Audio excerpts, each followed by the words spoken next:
No sin ello aclarar, por supuesto, que es también para toda la iglesia, porque la palabra de Dios es universal, no hace acepción de personas y nunca volverá a Él vacía. Solamente aprovecho esta fecha para ser más incisivo hacia la población de la cual también soy parte, gracias al único Padre Celestial. Bien, la porción que leímos de Apocalipsis, de donde deviene este mensaje, nos sitúa en un contexto muy distinto que rodea al capítulo 10. El título de este mensaje contiene la palabra interludio, que en un sentido estricto es propio de un ámbito musical. Un interludio es una pieza breve que une dos composiciones mayores. Así que yo me tomo la libertad de llamarle con decoro a este capítulo, y más precisamente a los versículos del 8 al 11, como un interludio, porque no dejan de ser parte de la magnífica obra maestra de nuestro Padre y Dios. Es un interludio porque el capítulo 10 es el segundo más corto de todo Apocalipsis y está además en la parte media de este libro. Aquí encontramos al apóstol Juan, exiliado en la isla de Patmos a causa de la predicación del Evangelio.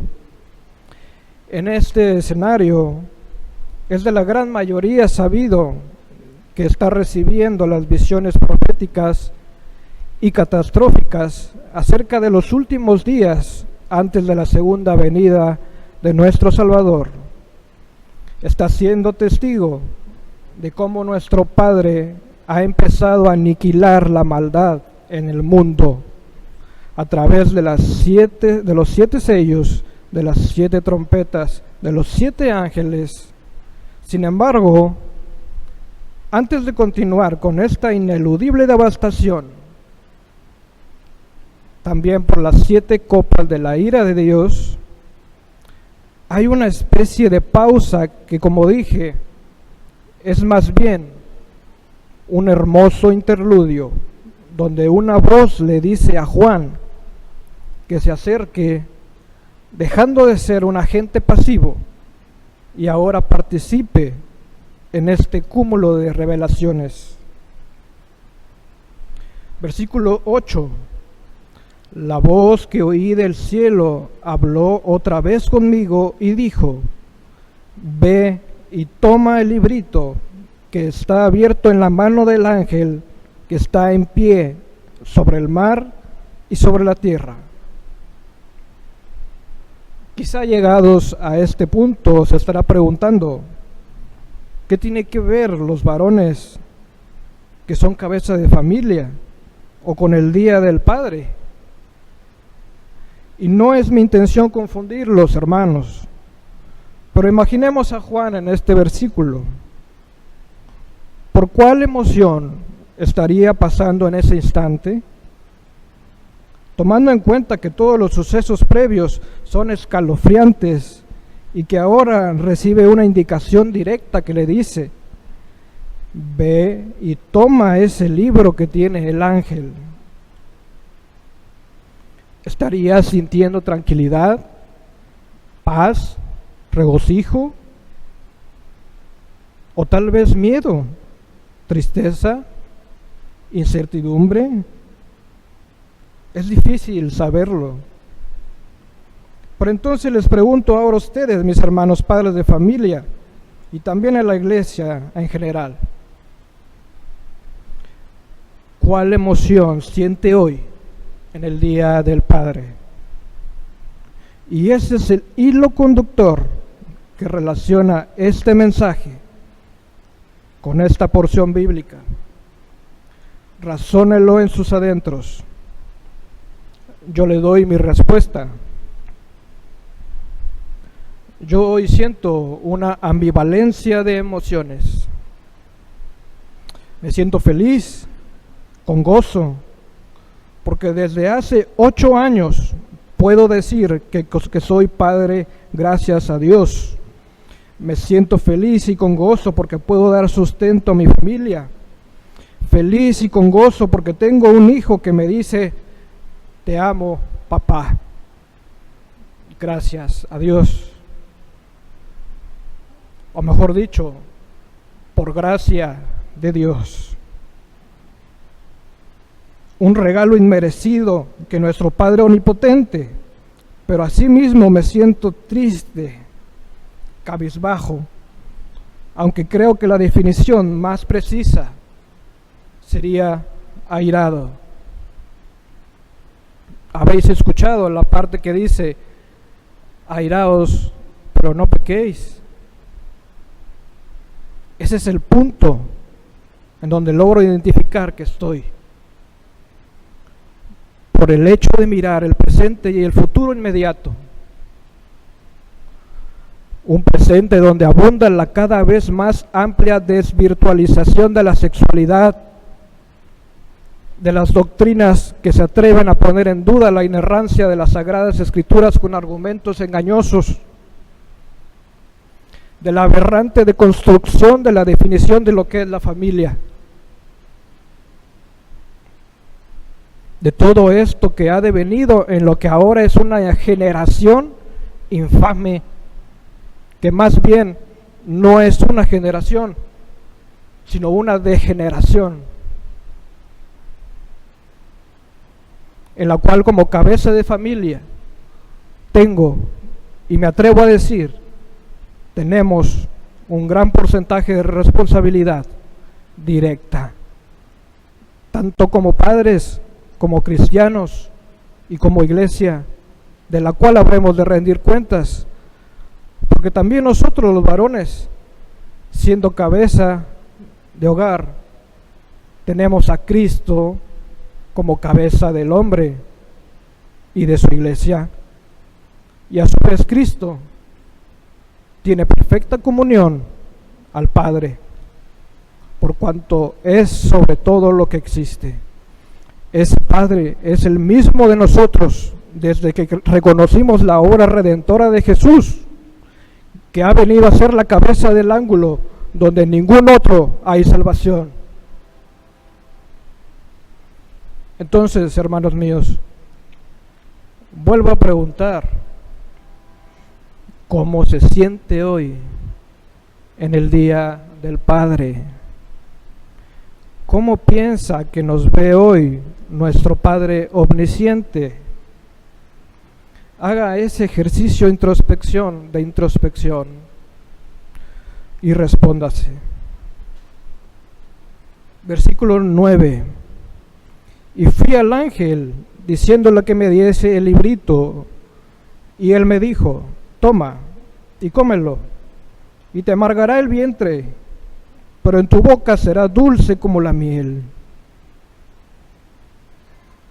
Ahora el apóstol Juan cumple la ordenanza de acercarse y tomar el librito, pero no siendo suficiente con solo tomarlo, el ángel ahora le dice que se lo debe comer, y no solo eso, sino que le será amargo a su estómago. Este es el simbolismo de la característica incesante de sabiduría, en este caso, la dualidad que produce el adentrar en la verdadera palabra de Dios, nuestro Padre. Si la leemos, encontramos contrastes, aunque cabe señalar que al decir contraste, no es igual a contradicción en ninguna manera, sino que la palabra viva nos anima, nos redarguye, nos da esperanza, pero también está la parte que nos exhorta, que nos corrige y nos confronta. Ahora trasládelo esto a su vida como padre cristiano y autoevalúese echando mano del Espíritu Santo que mora en nosotros. Revaloremos aquel día en que nuestro Padre Eterno nos llamó y nos rescató del fango en el que estábamos, de la inmundicia en la que andábamos, y pudimos abrir los ojos y los corazones a su Hijo Cristo Jesús. Solamente por amor es que el Padre ha hecho y seguirá haciendo su obra en usted a través de su Hijo. Así pues, que sea esto el impulso para renovar nuestro accionar como padres cristianos, instruyendo a los hijos en los caminos que realmente convienen. Porque a ti, varón y padre, te es encomendado que las palabras de este libro, que es la única regla de fe y conducta, estén en tu corazón y las inculques a tus hijos, las hables en tu casa, andando en el camino, al acostarte y al levantarte. Un padre cristiano es aquel que gobierna bien su casa, pues el que no sabe gobernar su propia casa, ¿cómo cuidará de la iglesia de Dios? No se sorprende del fuego de prueba que sobreviene, sino se goza por cuanto es partícipe de los padecimientos de Cristo. En una ocasión, cuando rondaba mis 20 años de edad, llegué a mi casa y escuché a mi papá que me hablaba desde la sala. Fui a ver qué pasaba y él con una expresión analítica me dijo: mira, quiero que leas eso que acabo de poner atrás de ti y me digas qué opinas.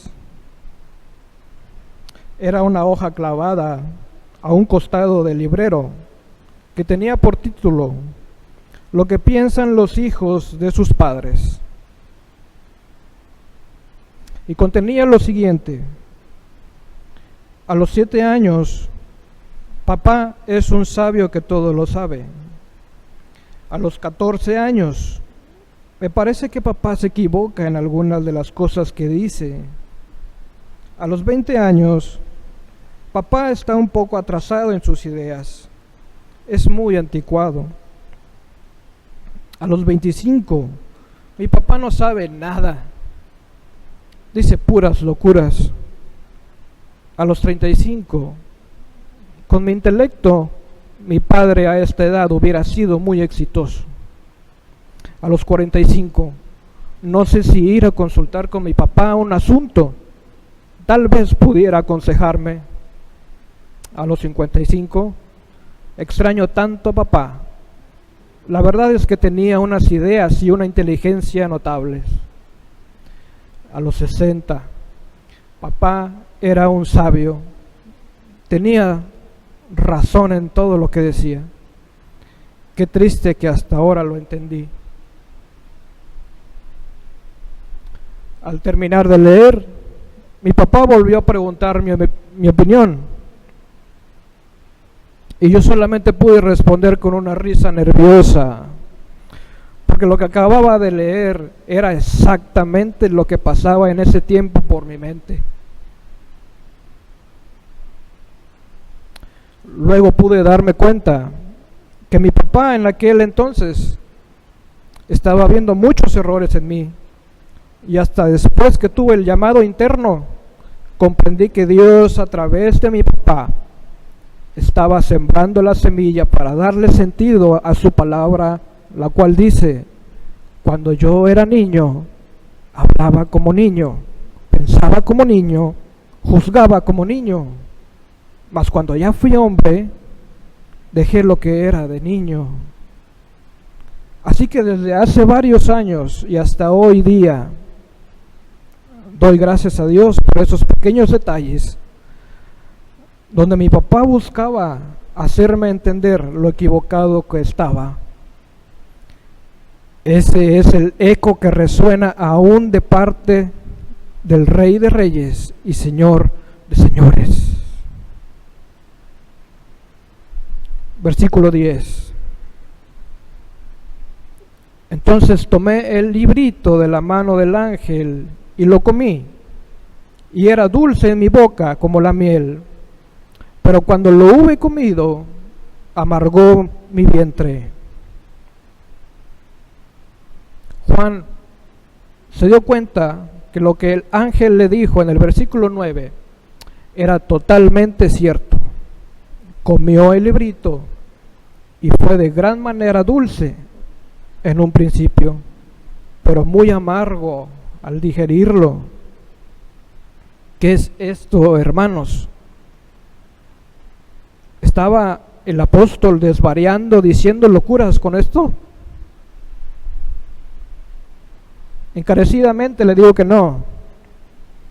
Es el claro simbolismo predominante de Apocalipsis, así como la reiteración y la comprobación de que cada palabra aquí escrita es la verdad absoluta, eficaz y perdurable.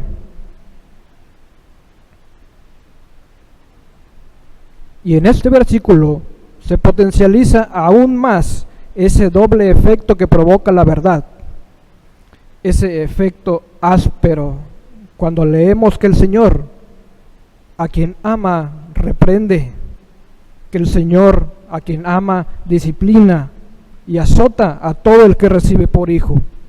Porque ¿qué hijo es aquel a quien el Padre no disciplina? Entonces seríamos bastardos y no hijos. Cuando con voz firme desde el Antiguo Testamento nos dice: mira que te mando que te esfuerces. Cuando nos identificamos con la parábola del hijo pródigo que regresa al padre avergonzado y abatido por su necedad. Sí, la verdad también es fuerte y duele profundamente. Varones, cabezas de familia, yo le voy a expresar con mayor claridad, en mi caso, lo que recuerdo cada vez que fallo en mi deber cristiano, tanto como representante de familia, como en mi vida individual. Y para eso le voy a pedir que abra su Biblia y se tome un momento para leer en silencio. Hágalo en silencio. Léalo para usted. Igualmente, hermanas, si gustan pueden buscar. Recuerden que esto no es exclusivo de los varones. Vayan a Proverbios, capítulo 26.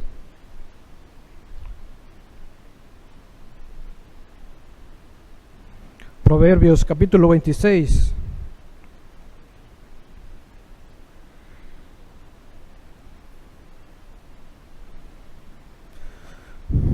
Y recalco, léalo en silencio. Versículo 11. Versículo 11.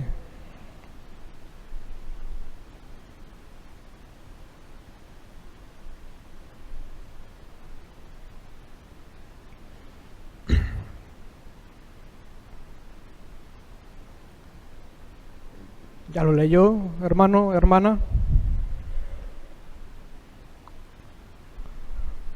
Ahora que ya lo leyó, diremos que esto no es palabra de Dios. Claro que sí. Claro que sí lo es. Solo que la verdad solemos esquivarla cuando es demoledora. Pero de igual modo, cuando la verdad toca esa fibra que nos hace reflexionar, es cuando podemos apreciar, valorar y entender que la verdad tiene mayor filo que la espada. Traspasa la carne, las coyunturas, hasta incrustarse en el corazón. Es cuando podemos comprender que la verdad nos hace libres, porque la verdad es también el camino y la vida, y te extiende su mano para sostenerte de su diestra. Y usted sabe de quién hablo. Ese es el eco que aún resuena por la gracia y misericordia del Padre Todopoderoso. Padres, hagan uso de su memoria y remóntense hasta aquel momento en el que por primera vez pudo escuchar un latido de su hijo. Cuando por primera vez lo pudo cargar en sus brazos.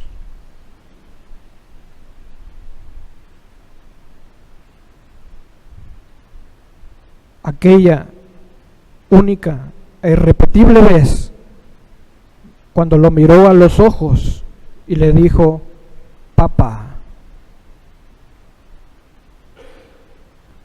¿Sintió amor? Seguramente sí. Pero lo que ciertamente sé es que ese amor que pudo sentir no es siquiera comparado con el que sintió el Padre Trino y Uno al escogerlo desde antes de la fundación del mundo. Desde ahí nos amó con incorruptible amor antes que formara en el vientre de nuestras madres. Él ya nos conocía y nos amaba con perfecto amor. Y desde ese ejemplo de amor es que hoy Dios nos llama a impactarlo en nuestros hijos, y se lo explico así. Una vez, en una zona a las afueras de una ciudad, estaba en proceso la construcción de un túnel. El supervisor de la obra aprovechó como todos los días su horario de descanso para pasar a la primaria por su hijo. Mientras lo esperaba, lo vio venir a lo lejos con una sonrisa notable. Más de lo común se percató su papá.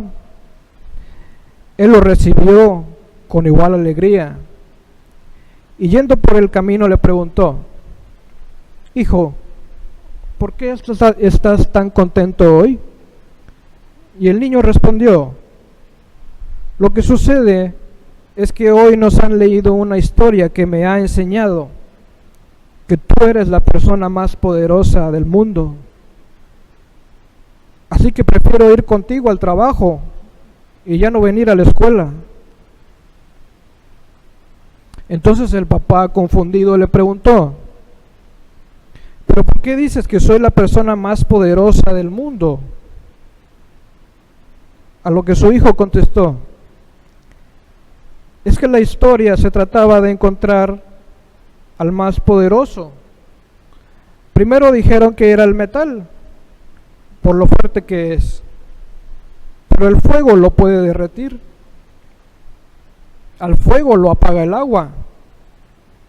El sol evapora el agua, pero el sol no puede hacer mucho si se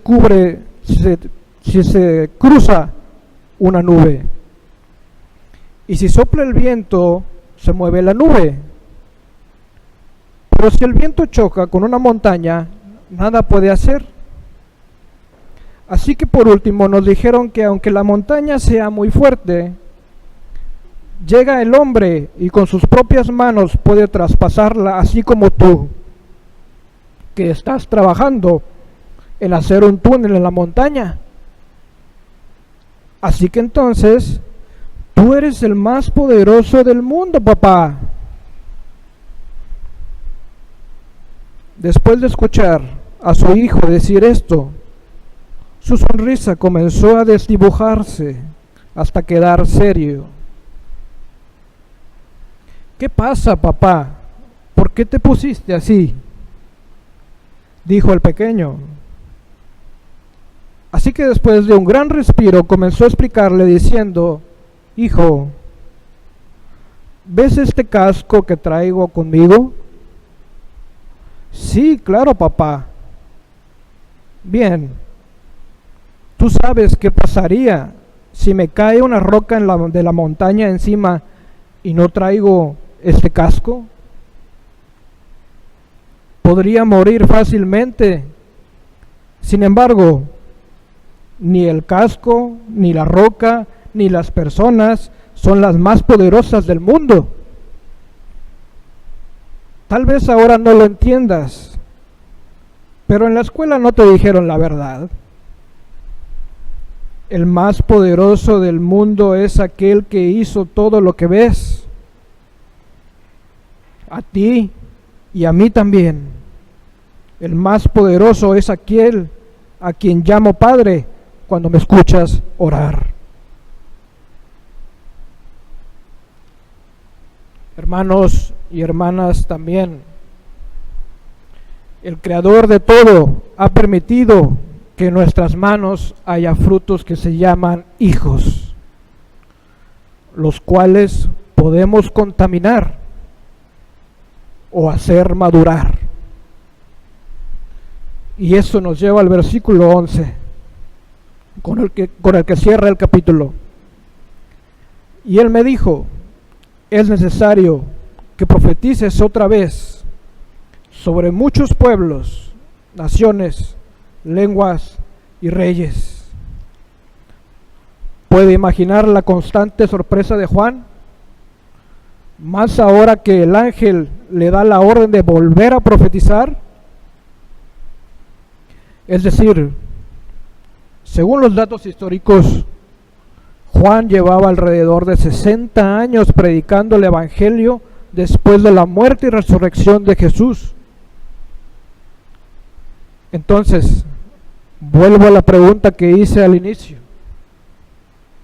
¿Qué sensación habrá tenido Juan? ¿Pudo sentir molestia? ¿Enojo? O dicho de otra forma, ¿está bien sentir enojo? La respuesta concreta es sí. La respuesta más ampliada es sí, dependiendo de lo que haces con ese enojo. Si bien nuestro Padre Celestial es soberano y todopoderoso, también su palabra nos muestra que tiene enojo. Por ejemplo, el caso de Sodoma y Gomorra. Aquí mismo en Apocalipsis, en el capítulo 16, textualmente describe las 7 copas de la ira de Dios. El Evangelio de Marcos dice que Jesús miró con enojo a los fariseos cuando iba a curar al joven que tenía una mano seca.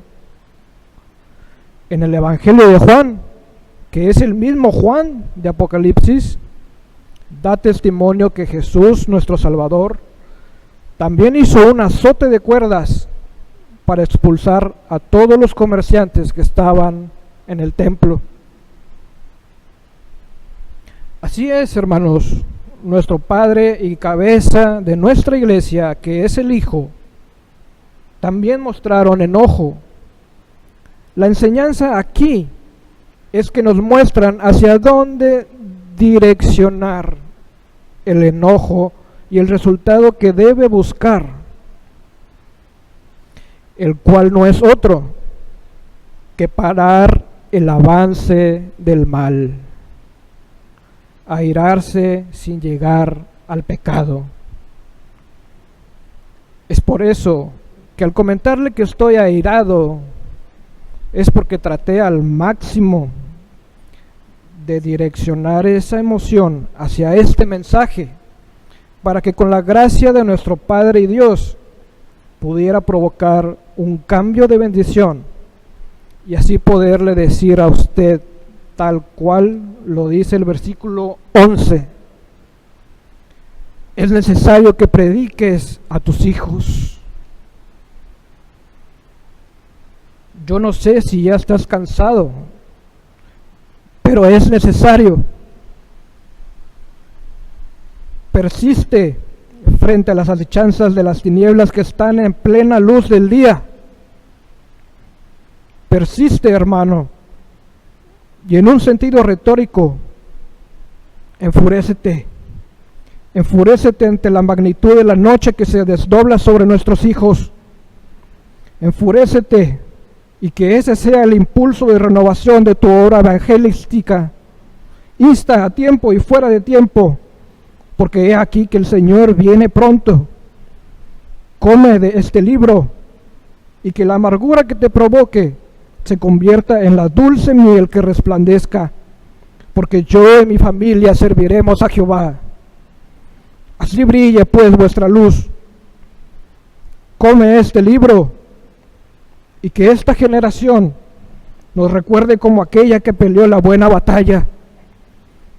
Toma las palabras aquí escritas y que con la sabiduría del siervo y rey, el cordero inmolado y león de Judá, retumben en los tímpanos espirituales y que sea ese el eco de este breve interludio que aún resuena y siga resonando hasta la posteridad por medio del Hijo y para la gloria del Padre. Amén. Amén, hermanos.